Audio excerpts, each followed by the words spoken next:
You're listening to ChooseFI Radio. The blueprint for financial independence lives here.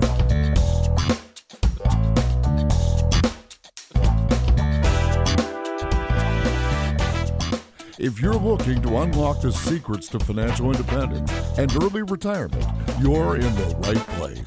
Stay tuned and join a community of like-minded people who are getting off the hamster wheel and taking control of their lives in the pursuit of financial independence. ChooseFI, your home for financial independence online.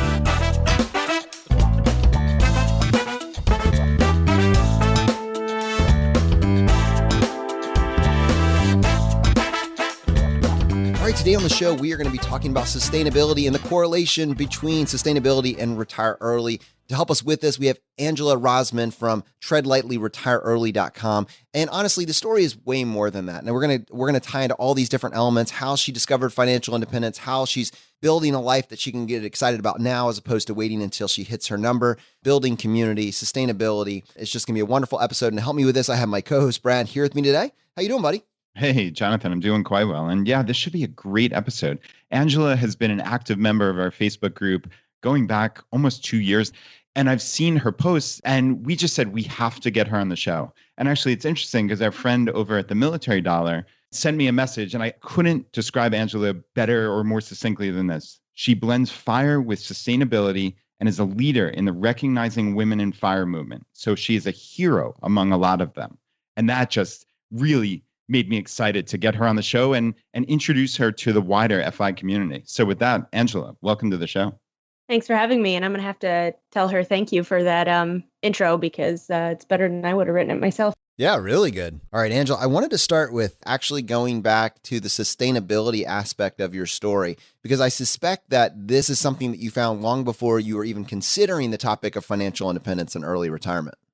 That's definitely true. I might have talked about money a little bit with my dad earlier than sustainability, but it's going to be a hard line because sustainability for me really started full force in sixth grade with my sixth grade teacher who spent quite a bit of time talking to us about climate change and the environment and all that sort of stuff. And that was really my big intro to the environmental side of things. So really, it's kind of been a formative piece of my entire life. And then before that, even I spent a lot of time outdoors, a lot of time catching snakes and frogs and snails and otherwise just hanging out outside. So the natural world has been part of my story from the time I can remember. And then the specific sustainability part comes not much later than that.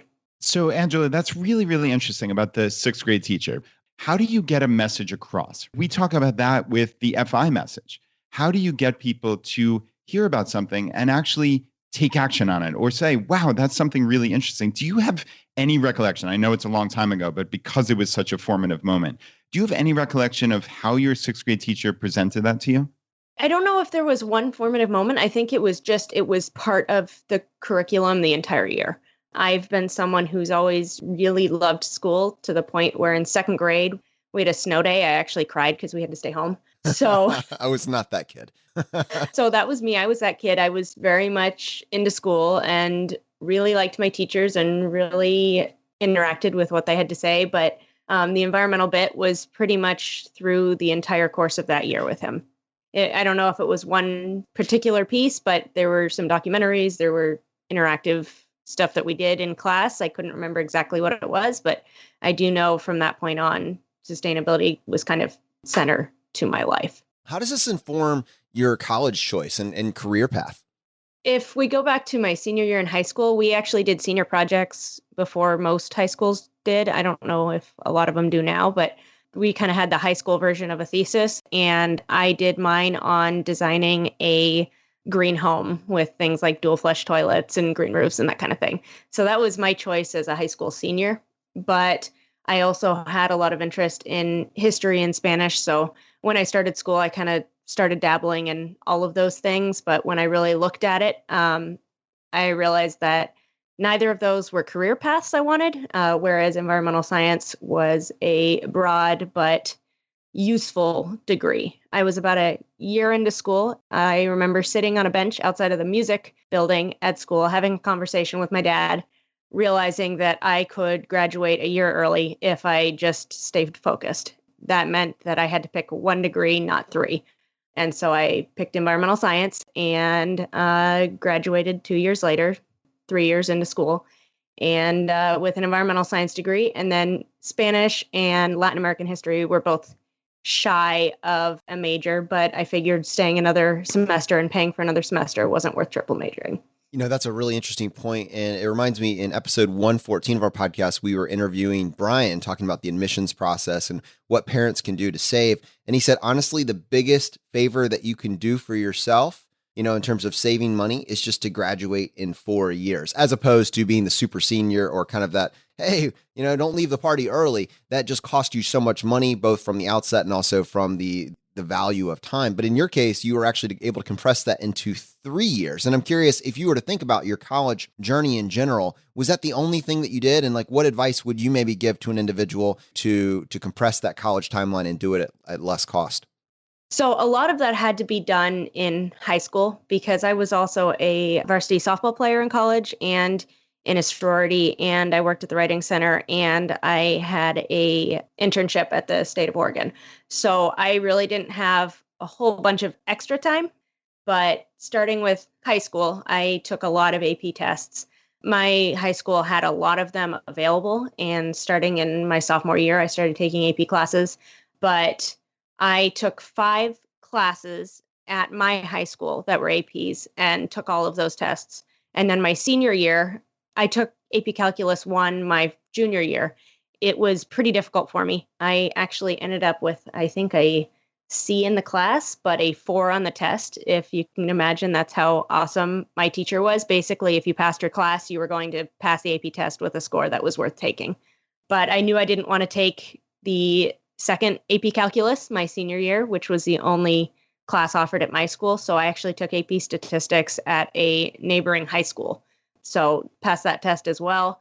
And then I was just kind of looking at the opportunity course list of what the other tests were and decided to take comparative government. I didn't actually take the class at all, but just by looking at the description of the test, I figured it was one I could take. So I did a little bit of studying on my own and ended up with a 5 on the test without actually taking a high school class on it. Wow, that's unbelievable. I've never even heard of anybody doing that. So yeah, you're someone who's excelling. You described that list of things you did in college: softball, sorority, internship, all this other stuff. And yet this started so early with these AP classes. Was this just the person who has an internal drive? How much of this was strategy versus internal drive? I think it was pretty 50-50. My father was pretty involved early on, but I was the freshman in high school with the big, 501 colleges or whatever with my list of ones I wanted to go to. Unfortunately, one of those schools was Haverford in Pennsylvania, and they came and did an intro at my school. They sat down and said, "We do not give merit aid non-need based." And I was like, all right, cross you off my list, because I knew I wasn't going to get any need-based aid. And I also knew I was absolutely not going to pay for college full price. So let's talk about that. The college experience, how did you end up doing from, I guess, just an economic perspective? Did you graduate with student loan debt? Were you able to get a portion of it covered? So I went to a liberal arts college, so still pretty pricey. Graduated in 3 years. I still ended up with $24,000 of student loan debt, which felt like a huge, huge amount at the time, but it was still manageable. I did get a decent merit-based aid, but this is, again, where my father had a big impact on this. They had given me an option for, it was their presidential scholarship or something. And he said, no, you know what? I think they can do better than that. So it was initially a $9,000 a year scholarship. So back in 2006. So I don't know what that would be in today's dollars, but it was a $9,000 a year scholarship. But he said, you know what? We can do a lot more than that, because that's not even a half ride. So we put together a letter and a packet outlining what I did in high school, recommendations from volunteer work and all of that. And we had a meeting with them and pushed with more money, and they increased it from $9,000 to $12,000. You can negotiate your scholarship package? Apparently. How did your dad know this? Where does this come from? Honestly, he's been an entrepreneur since he was 19. And I think it was just kind of in his worldview that if somebody gives you an offer that doesn't seem good enough, you push back and get something better. Wow, that is really, really cool. So, Angela, obviously we weren't sure we are going to spend this much time on college, but this is so fascinating. Like, are there any actionable takeaways otherwise? We talked about the APs. I mean, you took a AP test without having taken the course. You went to a different school. Your dad negotiated for a scholarship. Is there anything else for the audience that they could take away from your journey, or things that you might do differently even? Okay. Well, I also had to take an intro chemistry course at my college for my degree. I hadn't taken the AP chemistry test, so I had to take it in college. But it was one of the really, really, really hard courses at my school. And I saw that, and I saw how much my friends were struggling to get through that class. So my summer between my first and second year of school, I took it at a local community college and was able to take it, get an A on that class, and then transfer it back to my college. So I got an extra class out of the way that wasn't purposeful to getting done in 3 years, but I got it done out of the way. And then I didn't have to worry about a really, really hard class at my school that was not entirely all that interesting to me. This is incredible. Like, you and your dad, this power team, look at the problem differently constantly. I mean, you say, wow, I really want to take this AP class, but in this case, all my friends are struggling. Let me just dodge that roadblock and just go over here to this community college. That's not a normal thought process. People don't just do that. I mean, you can do that. Clearly, it's an option, but it doesn't come up on 99.999% of the radars of parents and kids that are working together to tackle this college plan. The fact that you could negotiate your scholarship, hey, we want to give you $9,000 in aid. Well, I appreciate that, but I think you can do a little better. Like, I can't even fathom what that letter actually looked like, what that call looked like to that school administrator's office. I think you guys can do more than this. Have you really looked at my daughter's accomplishments? I would love to be a fly on the wall to see either that letter go to the office or that call happen, just to replicate that, because I'm sure the other individuals have been able to do something similar, but I have never heard about it before. You graduate college, you have this degree, you're interested in working in environmental science. What options are available? What do you end up doing? So that's where the story gets a little bit sideways. I graduated in May of 2009, which, as you can probably recall, is not exactly prime job hunting time. But I knew that when I graduated, I was going to be moving cross country to move in with my now husband, who was in the Marines in South Carolina. So I started looking in February of my senior year and landed an internship about half an hour away from his military base as a naturalist on one of the South Carolina barrier islands. So I graduated, didn't bother staying around for walking and graduation because I didn't care about that. Hopped in my car, drove cross country, and started that job the following Monday. Unfortunately, it was really, really cool. I got to lead canoe and kayak tours and teach people about alligators and snakes and, relocate rattlesnakes and that sort of thing. But it also paid $750 a month for 50 hours a week of work. Obviously, that wasn't enough to live on long term. So I figured that out pretty quickly and actually got a second job working at PetSmart, which for 2.5 days a week actually paid more than the internship that used my degree. But I was still determined working not. With animals. Yeah, I was still working with animals, and we still have a cat that was a result of working at that job. I found very quickly that I can't work at pet stores because they come home with me. So, Angela, I've got a quick question, if you don't mind. So you said in passing that I think you had $24,000 in student loan debt. You have this job that's paying very little, and obviously you supplemented it with this second job at PetSmart. But talk me through the repayment of that loan and what your financial life looks like at this point. So to start with, you have a little bit of a grace period when you graduate. So I knew that was looming very quickly. But when my husband and I were looking at places to live, we found ourselves a 2-bedroom that was way more reasonable than some of the other ones. It was a large, older apartment, but absolutely fine. But we decided to spend the $50 a month extra to get a 2-bedroom instead of a 1-bedroom, and then moved in one of the guys that he was in the Marines with. So we had a roommate from pretty much day one. I think he moved in maybe a month after I did. So that helped cut our housing costs way back when. I knew I didn't want to defer my loans. It really actually didn't come up in my brain that was even an option. So I saw my monthly payment and said, okay, I have to somehow make this work. Neither of us had credit cards or any other debt. My husband's never had any kind of debt in his life. And I just had my student loans. So my focus was on keeping our life costs as little as possible. And then I would use all of my extra money to pay off my student loans, which at that point was just paying the minimums, but it set me up for, at the point, I had more income to really accelerate and pay them off quickly. So help us catch up in time. At this point, you have 10 cats, courtesy of PetSmart. You've got loans that you're making minimum payments on, and you're making ends meet, but you're kind of about to hit the wall with this grace period. What do you do to move your financial picture forward? So we actually maxed out at 8 animals, and only 2 of them were cats. Okay. But I was only being slightly sarcastic. I hear I overshot a little bit. Yeah, that is admirable restraint, Angela. Very impressive. My husband was getting out of the military the following summer, and so our plan was to pick up and move back home because he's actually from the same area I am. We actually met when we were 14.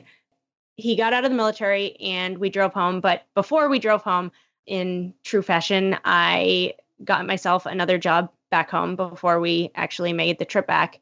And I was working as a park ranger. So that was just a full-time summer job, but it paid like $14.50 an hour. And I felt like I was rich. It was really fun. It was pretty similar to my naturalist job, but talking about, Pacific Northwest plants instead of Southeast plants.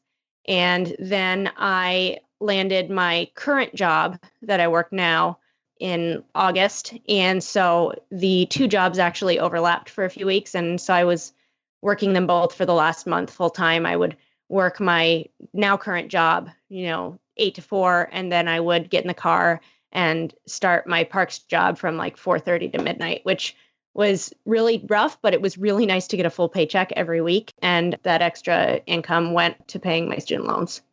And then as the summer ended, that job ended up not ending. I became an on-call park ranger, which I would do for 6.5 years, which did help pay off my student loans. And it was just something that was fun and I wanted to keep doing. Awesome. So let's talk a little bit more about your current job. And to set the frame here, when you're going to college, many times people are almost forced to think about college as ROI. Increasingly at this point, because the debt burden that comes along with college is so great, many people go into college thinking this has to pay back my student loans.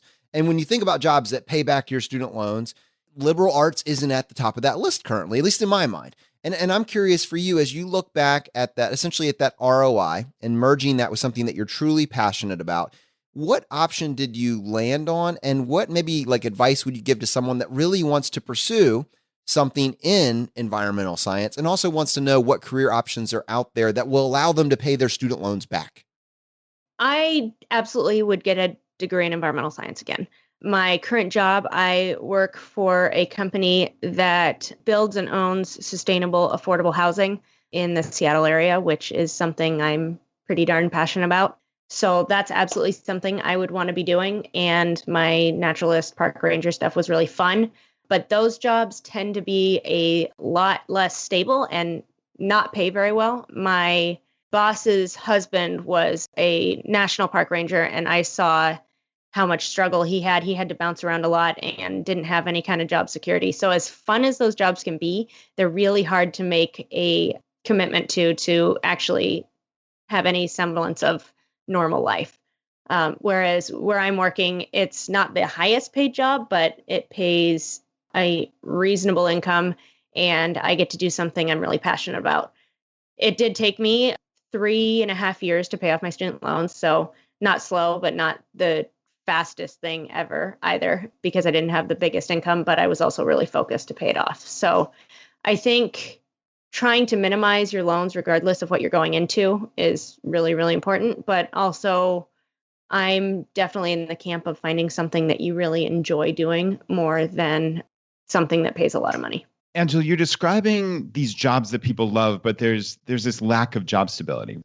Do you find that financial intelligence or knowledge becomes more important for them? Are they cognizant of how close they are? I guess really essentially to the edge if they were just living paycheck to paycheck in a job that might go away. Do people think about that? Did you ever have conversations that you can recollect? Well, a lot of the people I worked with had second jobs, and a lot of them have since gone on to work in different fields. So only a few of them have actually stayed in that kind of path. And a lot of them, if they have gone on for doctorates, because if you want to have any kind of job security and stability, then you end up going that path. So I'm curious, in this conversation, we've talked about this intentionality that you and your father had going into college. We've talked about how your passions really led the type of job that you were looking for. I think that's a wonderful message, and how you were able to pay down your student loans. But what we really haven't talked about up to this point is something that has obviously become a passion of yours over the last several years, at least, and that is financial independence and this entire concept of essentially financial literacy. When did this become a guiding light for you? This is where, as much as I didn't enjoy paying off my student loans, if I had the opportunity again, I think I am glad that my parents made me have some skin in the game, because it was the paying off my student loans that informed financial independence for me. Just like a lot of us do, we Google basically, how do I get out of debt? How do I do this faster? And I found punchdebt-in-the-face.com. He's not writing anymore. He sold his site a few years ago, but he was the very first personal finance blog I found. And I found One Frugal Girl soon after. She's recently started writing again, which is pretty fun to interact with her now as another blogger instead of a silent reader. Through them, I eventually found Mr. Money Mustache, and then kind of, opened up from there and found this whole idea of financial independence. At that point, I was still paying off my student loans. So that was really, really my focus. And the financial independence thing was cool, but really not a focus of mine. And then I paid off my student loans, and I knew that we would be trying to have a baby in the next year or two. So my focus went from having the student loans paid off to saving up some more money to be able to pay for the medical costs of having a child, and then paying for part of maternity leave. That really became my focus, and then had my son and really drifted a lot. I was really overwhelmed, and the finances were not my first focus by any stretch. I would dabble in reading blogs. I've been an avid blog reader since 2011, maybe 2010, but didn't really apply it to my life directly. In 2017, my son was still pretty young, but I was definitely drifting, and we were just kind of spending money as we would, basically to survive life. We've always been pretty frugal, and we've never had any kind of credit card debt or anything like that. But every month was pretty stressful, and it was definitely a balancing act of making sure our credit cards were paid off in full every month, and transferring money back and forth. And it just didn't feel very good. And so just kind of on a whim one day, Retire by 40 had written a start your blog post. And for whatever reason, that one clicked. And I said, you know what, screw it, I'm going to start my own blog.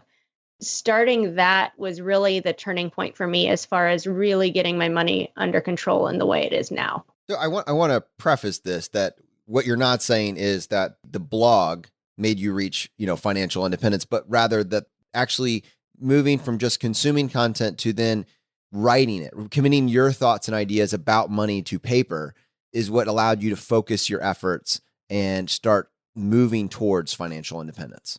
Yes. Like I said, we've always done pretty decently well. I went back and looked, and in 2016, 2017, we had about a 23% savings rate, which is still pretty darn good, but not financial independence level good. Whereas I just did my... I think it's pretty amazing. It's interesting, though, that you were talking on the one end about feeling that financial stress of just being able to afford to pay off the credit cards month to month, but also simultaneously being able to hit a 23% savings rate. Have you ever contemplated why you were experiencing that while simultaneously saving far more than the average American? Well, within that is our mortgage principal. I do include in that percentage payoff. So that's a small part of it. And then we do have a small real estate investment that we had to pay back. And so we were paying that off, but that really was savings. So it didn't feel like it was our money, I guess, is what it was, is that, I shoveled savings money off to the side and then was basically forcing scarcity on myself, I guess, with the remainder. So, Angela, that means, I guess you were paying yourself first, right? Not to use the old cliche, but were you putting money in other pre-tax retirement buckets, or what made up that 23% savings rate other than the items you just mentioned? Cash savings and an IRA, but we've never had access to 401k since my husband got out of the military. So lots of different small buckets, which is, I think, why it felt smaller to me. There was no like big hefty 401k balance that we were putting it all in. So it added up to a decent amount of money, but it wasn't huge. And again, our incomes aren't huge. So that number percentagely was larger than someone who makes a really big income. Right. No, I understand. And you used the word drifted a few times. And I really want to hone in on that. What does that feel like for you, someone who was locked in and optimized from the time you were in 10th grade? What does that feeling of drift actually feel like, that losing control? And then how did you find the control when you started to blog? I mean, people are going to listen and say like, oh, she just started blogging. Like, what would that really matter? Talk us through the psychology of that, because I think that's where the heart of this is. So it really starts with having my son. Being a mom was really, really hard for me from the get-go. I think a lot of that has to do with how much I've always been in control and had a specific path and a direction I've planned to go. And as you both know, being a parent is having to relinquish some of that control, and how overwhelming it was to be a parent. And I ramped up from maternity leave slowly, but by the time he was 5 months old, I was working full time. But part of that was at home during nap time and bedtime. And my whole life just felt really overwhelming and stressful. And basically, like, we were trying to get to the end of the day, to get to the weekend so that we could rush around and do all of our regular stuff to get ready for Monday again. And where that really changed was when my son was a year old. I cut my hours to 80% time, and he started going to preschool part-time. And so all of a sudden, I was going from basically waking up in the morning and either working or childcare or house stuff, basically from the time I got up to the time I went to bed, to going to 80% time. Suddenly, I had a couple hours every day that weren't there before.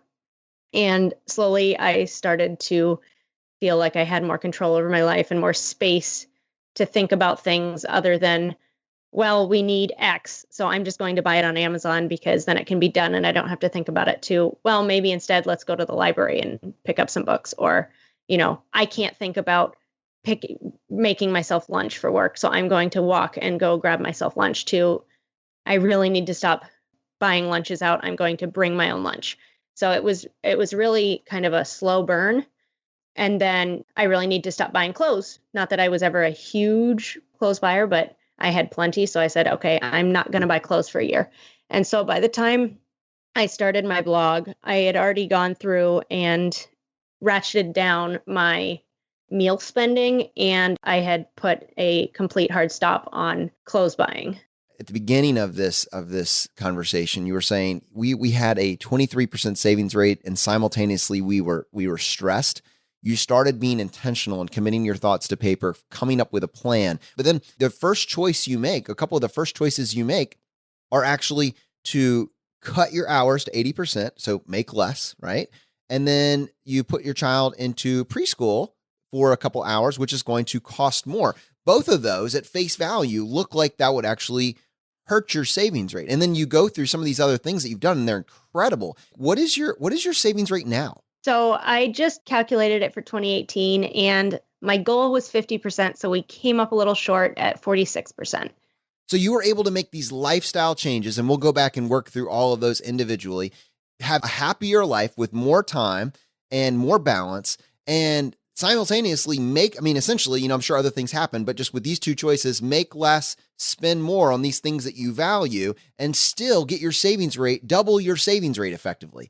Yeah, I think it was just a lot of the money spent because I didn't have the time to think about it, vastly outweighed the money I was making. Granted, I think that would probably be different now if I were to go back to full time now. But now that I've gotten a taste of this 80% time, I have no intention of going back. That is awesome. And can we talk about how counterintuitive this is? This isn't just obvious. Can we go back to some of these actionable takeaways and help our audience figure out how you make less, spend more, and double your savings rate? What do you do again? Let's talk about this. Okay. Well, I think where it starts is that, you always talk about the big three expenses: housing, car, food. And two of the three we've always done very, very well on. We bought a small starter home in the bottom of the market in this area. So our housing costs have always been pretty reasonable. And then we've always had roommates. House hacking is not a term I'd initially heard. It was just kind of when you buy your house at 23, everybody else needs somewhere to live, so they may as well live with you. So our housing expenses have always been low. We still have a roommate now. Our original plan was at the point that we had a kid that we would no longer have any more roommates. But at the point I got pregnant, we talked to him and said, you know what? You're still a pretty good roommate. You want to stick around even through having a newborn? He's like, yeah, that's fine. So actually, when our son was born, our roommate actually cooked meals like 3 or 4 nights a week, which was really big. And then he still pays us rent. And then when we travel, he watches our animals. And we don't charge him a lot of rent. So that is no small feat. Well, now we're down to 2 dogs, a cat, and a snake. So balancing it out. Yeah, but one of our dogs has to have medication twice a day, so it's a little bit more burden for him. But we've saved a ton of money on not having to pay pet sitters over the years, and then obviously saved money on rent. So our housing costs have always been reasonable. We, retrofitted our home so that it's a lot more energy and water efficient, so our utility bills are lower. We've always driven older cars. So the idea of a car payment is something that's really foreign to me. I've actually never had a car payment in my life. Those two things have always given us space. Food, however, was another animal altogether. Food was something that we've always cared about and said we've cared about. So local, sustainable, good food has been something that we've always kind of given ourselves a pass on, which you would think, well, there's only so much damage you can do with food, right? Well, between the three of us, we were probably spending $2,500 a month or more on food. Yeah, food and drink.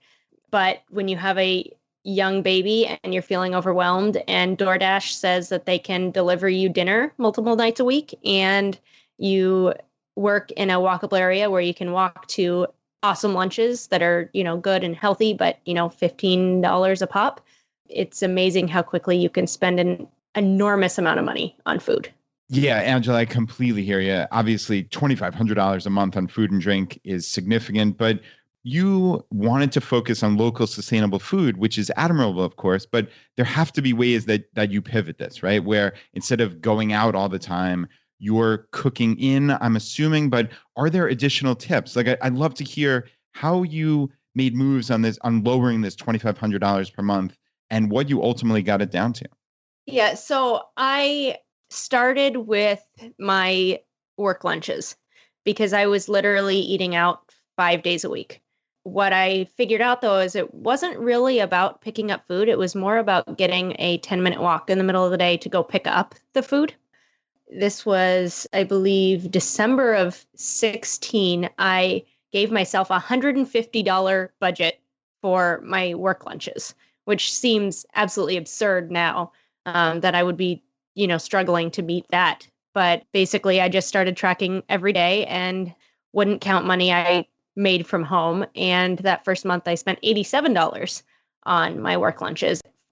Later on, I went 6 months without buying lunches out. So it was really a very slow process to weaning myself away from something that just got to be normal. I still eat a lot of like oatmeal and banana for lunch, something that doesn't actually require work, but it's a heck of a lot cheaper than a, $15 sandwich or whatever.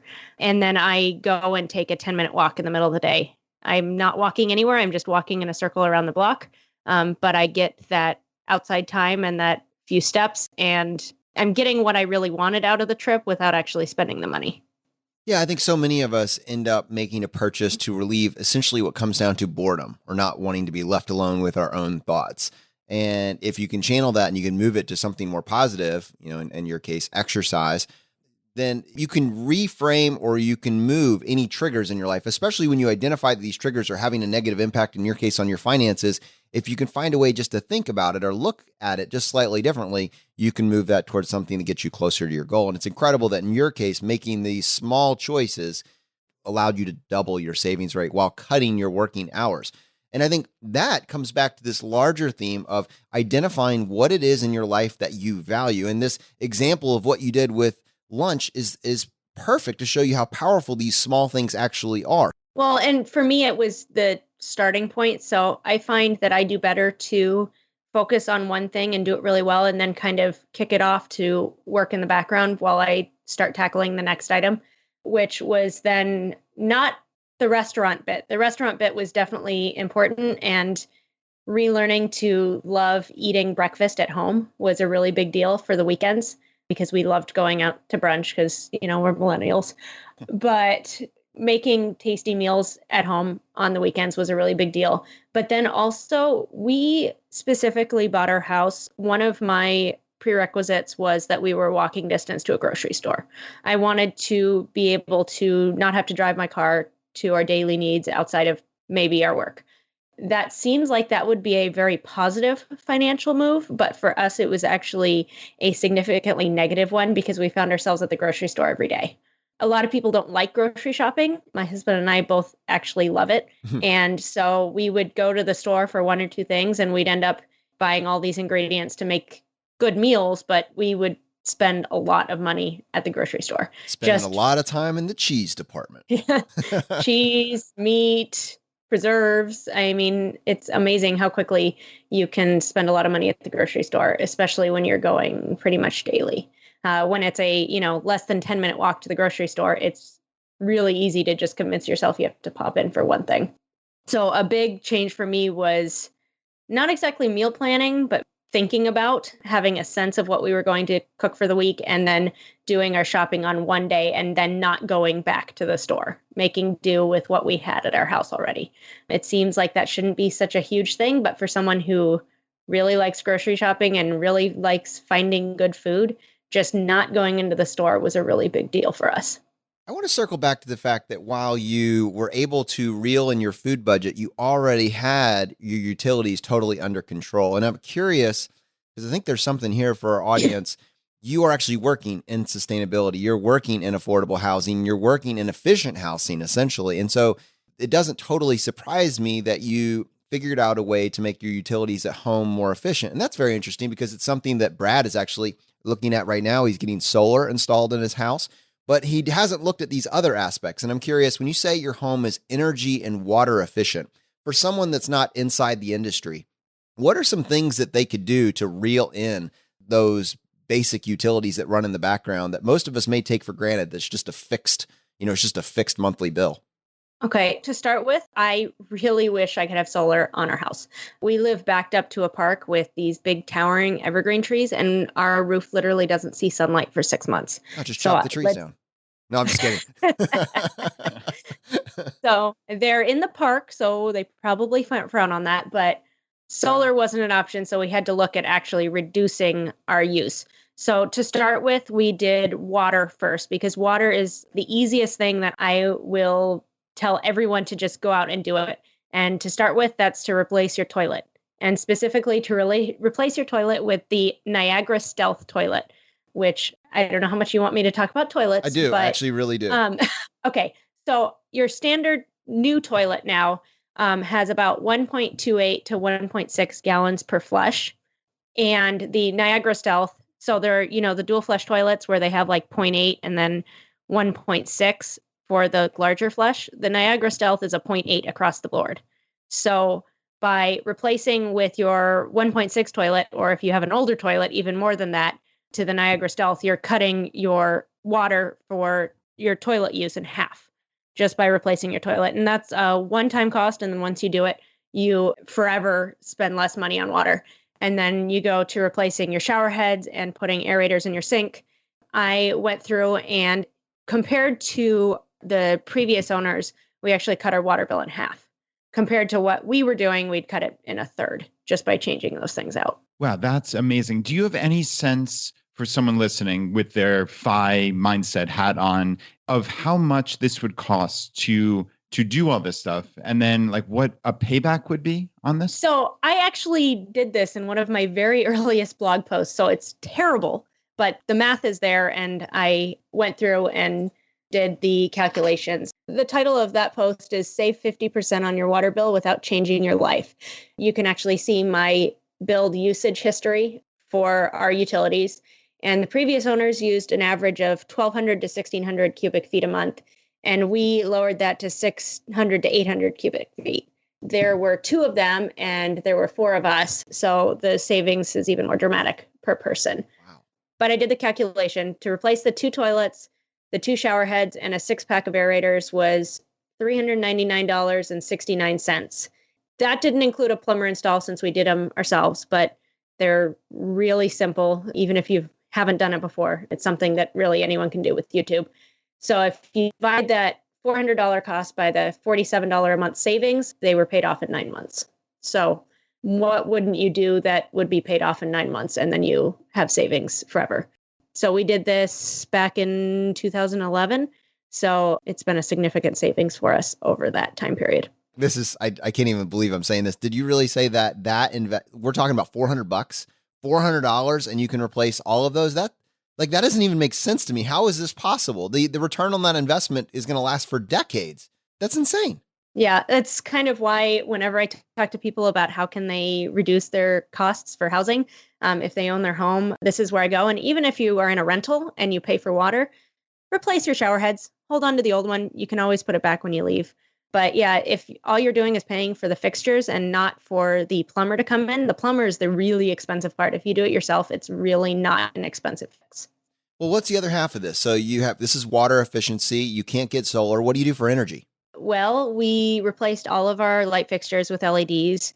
Costco now has some really decent prices on them. So does Home Depot.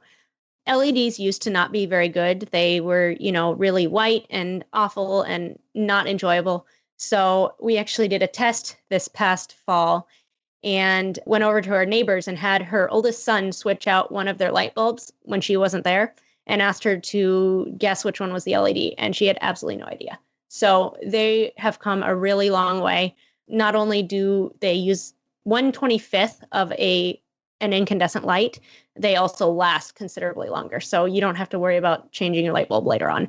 And then we also did have a 98% efficient furnace installed and all gas piping put in and a new hot water tank. That definitely cost more money, but our local utility actually gave us a $4,500 rebate on the furnace because your utilities really want you to be saving money, because anytime that they can get their current customers to spend less, and as they get new customers on board, they don't have to build a new plant. They don't have to build a new treatment center.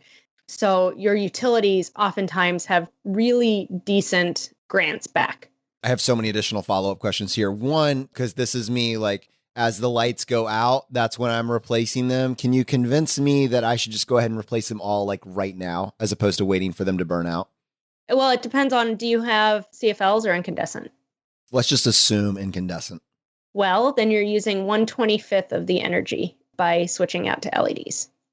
It's something that we did basically off the bat. They're cheap enough now that, especially if you live in a house, we're very good about not turning on lights and then turning them off if we're not using them. But especially if you're in a household where people tend to leave lights on, it's going to pay you back sooner. I haven't done the actual analysis for this on the energy side. When you do, let us know, and we will share that with the community as well. One other question, just because you're an insider. You're the person I've been trying to find to ask these types of questions. The hot water heater. I know my house is probably built in the 70s or 80s. Mine's getting a little bit on the older side of things. I've been thinking I should probably replace this thing. And when I do, I want to do it right. Any recommendations? We actually went through the process of deciding whether we wanted an instant hot water heater or a regular tank. And this is the preparedness side of us that we decided to go with a tank water heater because in an emergency, if there's a big earthquake, which we're, possible for in our area, that is an automatic freshwater tank reserve. And we just don't use a ton of hot water in general. So for us, we decided to go with the tank, which is cheaper, but depending on your situation, if you go tankless, that's not a bad option either. But all told, I think we spent $12,000 on everything. And that was because we didn't even have gas to our house. So we had to have the pipes run and then the furnace run. And we went for a smarter thermostat and basically the whole thing. But then we also got that $4,500 rebate. So the cost was brought significantly down, but we had baseboard heat. Our home was built in the 60s, so really inefficient. And our winter utility bill for power used to be about $350 a month in the winter. And now we're in the $150 to $200 range. So I haven't done the math, but it's a significant drop. And the return is not terribly long. So it's still worth doing. Yeah, that was my question as you were going through this. Did you have a control month? Like if I was looking at this as an experiment, I would have just had a normal life before doing this just to get a baseline. And I guess you're saying that it was $350 a month. And then after all the improvements you put in, you're down almost $200 a month in the winter. Is that what I'm hearing? At our very worst. So probably more like $150 usually. Wow. In the summer, we're maybe $60 a month or less. And we keep our furnace at 68 degrees. My husband works outside most of the time. So when he comes in at the end of the day, he likes to be warm. So we don't keep our house very cold. If it was even lower, we would save even more. But we also, that's why we went with a 98% efficient furnace, because then we could keep it up higher and percentagely we wouldn't be saving as much to drop it down. So like Johnathan said, he's been waiting to have someone to bounce questions off of, and I have as well. So one follow-up to that specific thing. My family and I, we like sleeping in the cold. So I actually bring the temperature down to 63 or 62 in the winter. It's the Barrett family ice castle from 9 p.m. to 7 a.m. Oh, it's amazing. But it's so nice to sleep in the cold, all tucked under the covers and whatnot. But in the back of my mind, Angela, I've been wondering, is this actually a bad idea energy-wise? Like when I then wake up and kick it up to 68, which is exactly what I do. Is that a poor decision, or is this like no? That's a very good decision. You want to do that. We actually do drop ours a little bit in both at night and then when we're gone during the day. But we only drop it to 66 because that's where our compromise is at. But yeah, no, it definitely saves to drop it down in the night. The like new Nest thermostats, we don't have one of those, but they kind of do that naturally, and it does save a significant amount of energy on top of that. So for me, it's not always about the money part. I tend to be thinking the sustainability and the energy savings first, and then the money savings comes second. It's so interesting. And that's the point I wanted to make, that different people come at this for different reasons. Many people come at it because this is where their heart is. This is what they want to do. But what I love about it is when you can get the pairing, when you can get essentially what you are is on the vanguard. We're going to do this regardless of whether or not it saves us money because this is what we want to do. But then when you can tie that to, and oh, by the way, everybody should be doing this now anyways, because you're also going to save money. That is amazing. And that's why I wanted to spend the time talking about this now, because it is becoming increasingly obvious that everybody should look into these features, these ideas, and implement at least some of them, just because the math is so compelling. Why wouldn't you? There's no downside at this point. Yeah, I would absolutely agree with that. Really, if I could do one thing, it would be for everybody to switch out their toilets. Just start with that. Toilets and shower heads. They're the easiest thing. You don't have to do any kind of lifestyle adjustment at all, and you're still going to save significant water and significant money. Are you giving me the title for this episode? Oh man. Can we just take a couple minutes? And I don't know how far we want to go with this, but I want to talk a little bit because you've also done a little bit of work talking about zero waste. And while I don't think that we can spend the entire rest of the show talking about this, I'd love to know for our audience just a few things that you did on your journey that maybe somebody would get some benefit from or get some additional information, some actionable points out of. Yeah, so I don't expect I will ever be the zero waster with the one mason jar full of trash at the end of the year. I live in a household and we have animals and there is waste, but there are also a lot of things that you can do that are really simple switches that do make a significant impact. So Number one for me would probably be to get what are called unpaper towels or just, kitchen rags. My friend actually sewed us some really pretty ones in replacement of our paper towels, but they're terry cloth on one side and a pretty fabric on the other. And we just have a big stack of them in our kitchen. We use them to clean up messes. We use them as like napkins when people come over to eat. And then they just go in the wash with everything else. And they're so small that you don't actually do any more laundry. You just add it to whatever load you're doing. And we usually have, 5 or 10 per load that just get added. And it's so small that it doesn't make a difference.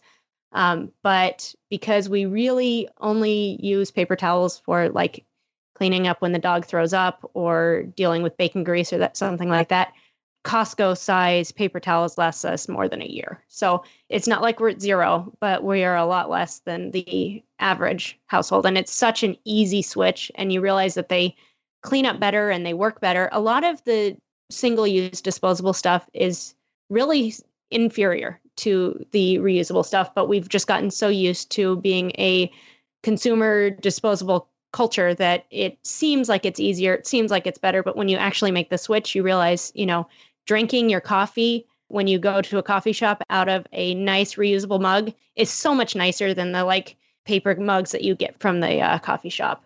Drinking water out of a reusable water bottle just tastes better than a crappy plastic disposable bottle. And in the sustainability department, Angela, I actually have a big win for you inside the Mendonza household. My wife came to me probably within the last week and said that for, our second child in the future, she wants to do like cloth diapers. Now, if you had mentioned this to me a year ago that she would have said this to me, I would have laughed you out of the house. That would not have even been in the radar. But we have been slowly moving towards having less of an environmental impact in a bad way, right? Trying to limit that. And it just seems like we were kind of kicking ourselves every time we would throw this massive diapers into the trash can. And even aside from that, what we did with our son is we tackled potty training with him. And I didn't know this at the time, like Brad informed me this, at a crazy young age of like 21 months. Even regardless of the fact that we didn't use cloth diapers for him, he is now basically 90+% potty trained. And the amount of diapers that we've had to use for him has been cut in proportion to that. And I just think about everything that we didn't have to put into a landfill. And at some point you get that feedback loop. Like it really feels good, when you're thinking about it, to be able to make a better choice and see the difference. But what's cool about that is this is the small things that I figured out. You have given me a lot of inspiration for other things that Brad and I can look into. Switch out your toilet. Okay, let's go look that up, see what that would cost. And I am so grateful for you coming on the show and sharing all these actionable ideas with us. Well, and I think if you were to show her how cute cloth diapers are, to be honest, there are a lot of people who cloth diaper who don't really care about the environmental bit, but seriously, cloth diapers are the freaking cutest thing on this earth. So we're on the same page. But they're not your mother's or grandmother's cloth diapers. What we used are all in one. So literally all you do is you either snap or Velcro them on the baby, take them off, put them in the wash instead of in the trash. They're really simple, really easy to use. And yeah, the savings as far as both cost and environmental are staggering. It's really easy to Google and just see pictures of the number of diapers and the waste that comes with one child if you cloth diaper versus disposable diaper them. It's just a staggering difference. If you're going to do one thing as far as something that most people can do with their child, cloth diapering is not as scary and not as hard as people make it seem.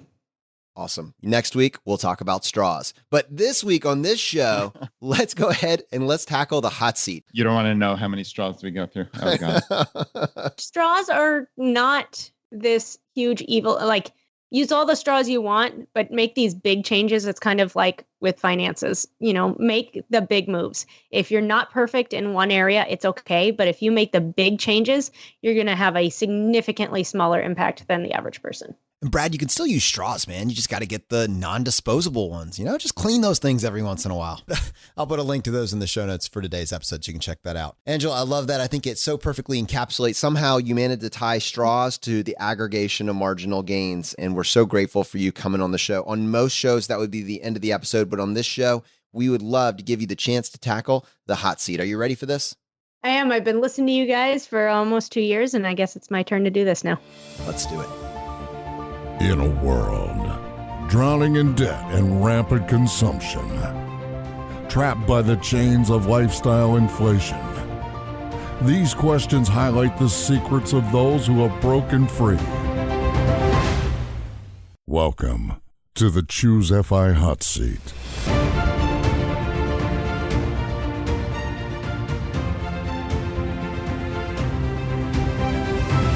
All right, Angela, question number 1, your favorite blog that's not your own.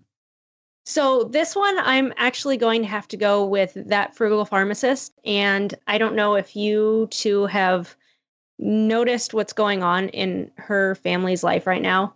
Her son is almost exactly a year younger than mine. And on Christmas Eve, they got admitted to the hospital and he has cancer. Basically, I just want to do a shout out to say, they are this fabulous family. She's got a fabulous blog, but it's had a significant detour in their lives in the last couple of months. And it's just really been hard to have that interaction with that family and see what's going through with them. But a lot of what she's done has set them up so that they can at least set their lives up as well as they can while they tackle this big, awful, horrific road bump in their life. Since she is a blogger, she has set up uriah.life as basically their cancer blog. So if anyone has any interest in sending support, be it, a nice note, or they do have a wish list on there for things that makes their lives a little bit easier. But since she's a blogger, she went the blog route to aggregate this stuff so people can know what's going on and how to help. It's so hard to even know how to respond to that other than to say that, our prayers are with her and her family. And also that we will absolutely include a link to the content that you just described in both the show notes for today's episode, but also in our newsletter that goes out this week. I'm sure our community would love to reach out and connect with them in some way. I don't know exactly how to do this, but question number 2, your favorite article of all time. Now, this can be one that you wrote or someone else's. So I think you have to know which article I'm going to select here, and that's Meet the Women of the Financial Independence Movement. I wrote it just over a year ago. The backstory of this post is one of the large bloggers I'd been reading for a long time had put together, his blog reel of his favorite blogs, just like we've seen a lot of people do. And on this list, it was a reasonably long list. He had one woman writer on there. And as I was reading the comments, someone asked, are there any other women that you would suggest to be added to this list? Who else do you read? Can you think of anyone else? And he was able to think of one other woman. This was pretty early when I, was earlier in my blogging journey, but I was like, you know what? I can think of a lot more than 2 women who are writing about personal finance and financial independence. So I decided to write that list. Initially, I expected it to be 30 women, maybe, and I published it, and literally the names started pouring out. Ones that I'd known about and just completely missed, and then ones I'd never heard of. But that list now contains over 100 women and books and podcasts. We actually had to go through and split it up into categories because there was just like an overwhelming number of women.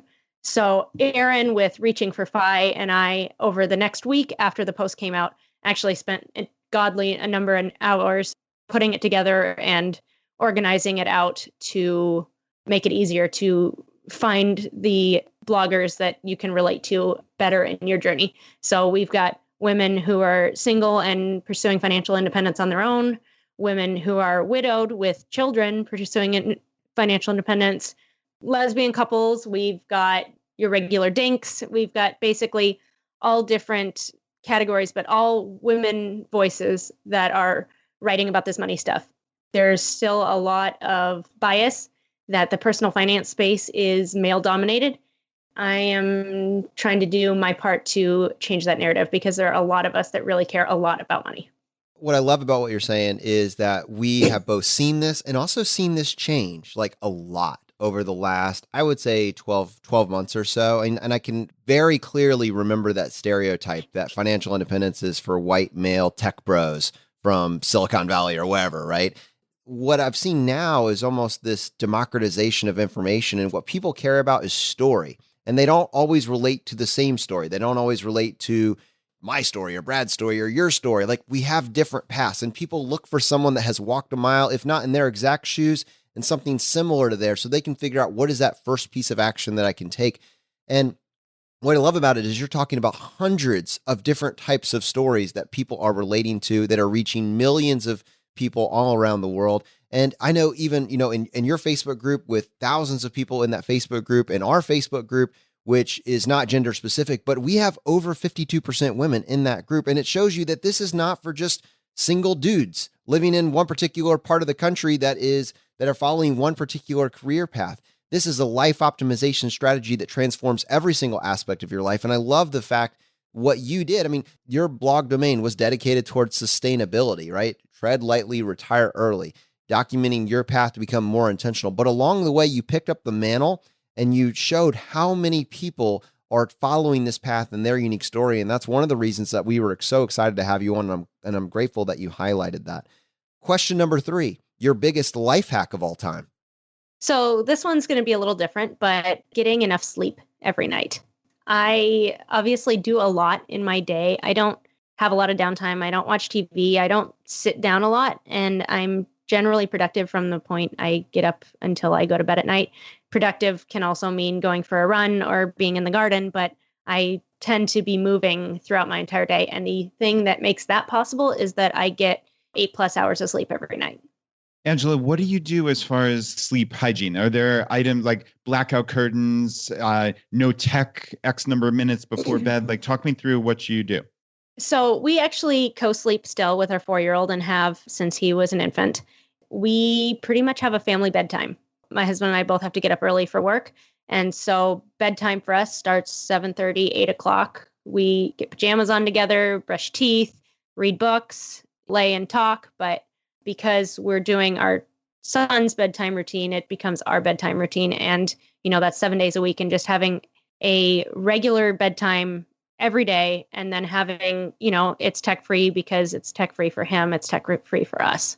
Yeah, Angela, I love that. And personally, I prioritize sleep significantly. It's a huge thing for me. I am just one of these people who just does not function well when I'm getting even something like 6 hours of sleep, which most people would consider normal. So yeah, I'm right there with you. Yeah, 6 hours of sleep and I'm a complete useless person the next day. Oh, I hear you. All right, question number 4, your biggest financial mistake. So I think the biggest financial mistake, we kind of touched on it a little bit, but was the gap between when I paid off my student loans and when I really started, buckling down, writing this blog and really tracking our finances closely.